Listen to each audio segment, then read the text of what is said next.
रोजा खोलने के बाद 5 गलतियां जो नहीं करनी चाहिए। रोजा रखने के बाद कुछ बातों का खास ध्यान रखना जरूरी है ताकि सेहत, इबादत और सामाजिक रिश्तों पर बुरा असर न पड़े। यहाँ 5 ऐसी चीजें बताई जा रही हैं जो इफ्तार के बाद नहीं करनी चाहिए। 1. ज्यादा खाना खाने से बचें। इफ्तार के समय बहुत ज्यादा खाने से पेट पर जरूरत से ज्यादा दबाव पड़ता है, जिससे अपच, सुस्ती और थकान महसूस हो सकती है। रोजा खोलते समय खजूर और पानी से शुरुआत करें और फिर हल्का भोजन करें। बहुत ज्यादा तली भुनी या मसालेदार चीजें खाने से पेट खराब हो सकता है। 2.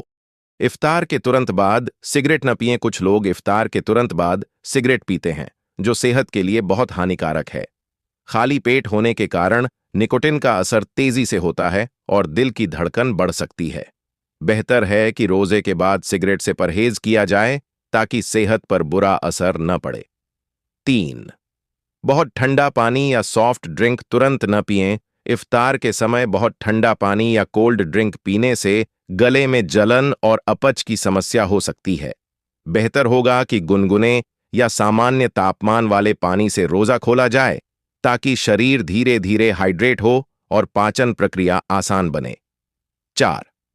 नमाज को नजरअंदाज न करें।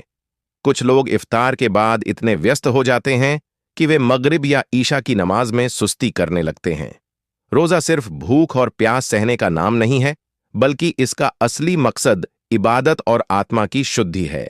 इसलिए इफ्तार के बाद नमाज को प्राथमिकता दें और तरावीह का भी एहतमाम करें। 5. इफ्तार के तुरंत बाद भारी कसरत या मेहनत न करें। रोजा खोलने के तुरंत बाद भारी वर्जिश या कठिन मेहनत करने से शरीर पर ज्यादा दबाव पड़ सकता है, क्योंकि दिन भर बिना पानी और खाने के रहने से शरीर की ऊर्जा कम हो जाती है। बेहतर होगा कि इफ्तार के बाद थोड़ा आराम करें, हल्की सैर करें और फिर कोई शारीरिक गतिविधि करें। रोजा रखना सिर्फ खाने पीने से परहेज करना नहीं है, बल्कि यह एक प्रशिक्षण है जो हमें एक बेहतर जीवन शैली और आत्मनियंत्रण सिखाता है। अगर इन 5 बातों से बचा जाए तो रोजे के फायदे और ज्यादा होंगे और सेहत व आत्मा दोनों को मजबूती मिलेगी।